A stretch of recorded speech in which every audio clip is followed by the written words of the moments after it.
Okay, so I hope you watched that video and you got some more insight into the impact of the role of dopamine and the reward pathways that I've been talking about with the nucleus accumbens and the ventral tegmental area, especially that nucleus accumbens, but how the hijacking of those areas in the midbrain, the amygdala, the ventral tegmental area, the nucleus accumbens, the hijacking of that area of the brain when someone becomes addicted to a drug, and the relative lack of activity in the so-called stop system, the prefrontal cortex that is more judgment oriented and rational and reflective, how those changes can explain why it is so difficult for people to remain in remission and remain abstinent.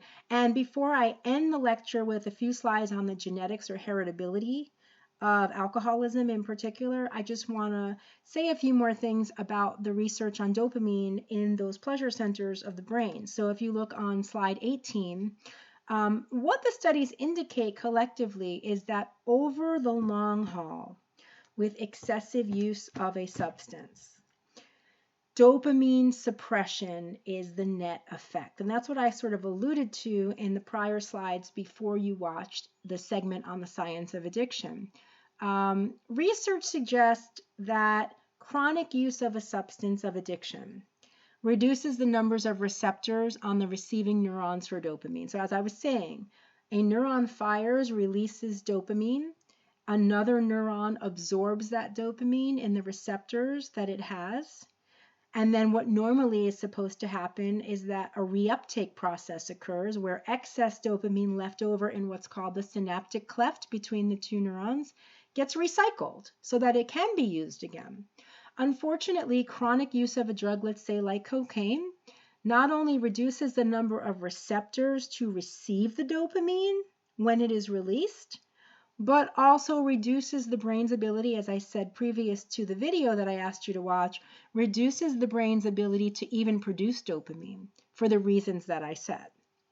And we don't exactly know if this is permanent or not, but we know it lasts a relatively long time based on the research that's been done. So the idea is with repeated drug use, people really can't derive pleasure like they did before from normal life experiences. The foods they used to eat that caused dopaminergic release and felt pleasurable, having sex with their partner, all of the things they used to enjoy that dopamine did mediate when the brain was active at a level of non-drug use is no longer creating those pleasures. The motivational system has been hijacked, so people aren't motivated to seek out the things in their lives they used to find pleasurable and fulfilling, and people will experience a crash or what's called depression, as I was saying before, because now dopamine is suppressed. And unfortunately, that results in the antithesis of pleasure. It results in depressive experiences.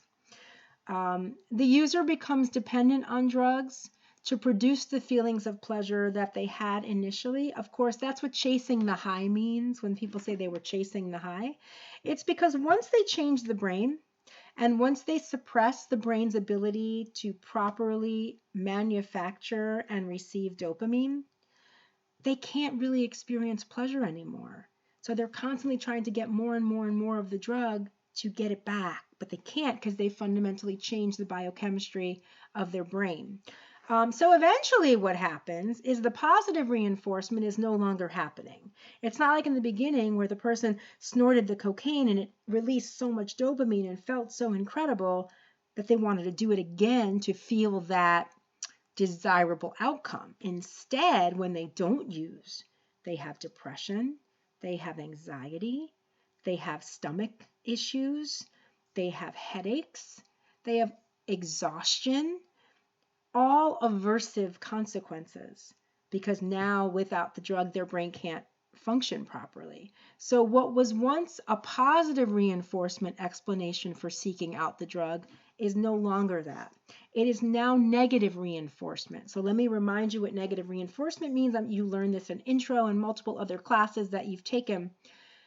Negative reinforcement describes a circumstance in which a human or animal is more likely to do the same behavior in the future because the consequence of doing that behavior is it removes an undesirable situation, right?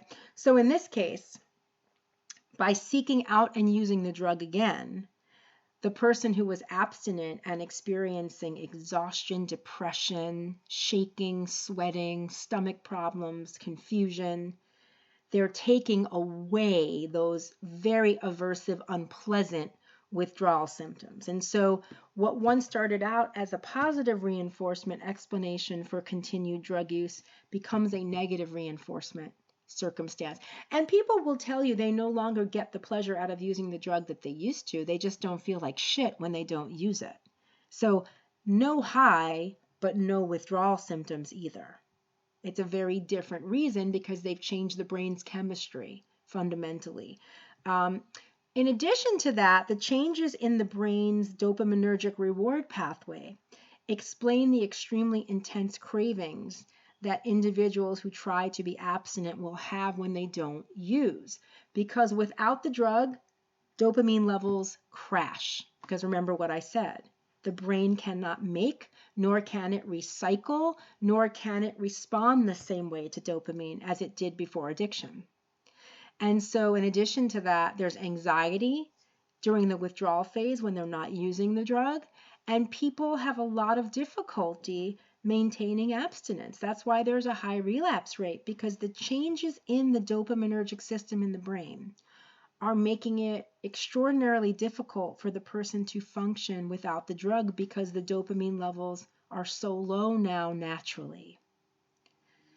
This, according to the proponents of the brain disease model of addiction, like those you saw on the Science of Relapse video I asked you to watch, this is what they argue creates the relapsing, remitting disease known as addiction. Why it is cyclical, why people cannot remain abstinent, why people inevitably will relapse after periods of remission. 2 more slides to go. Two more, and we are done for today.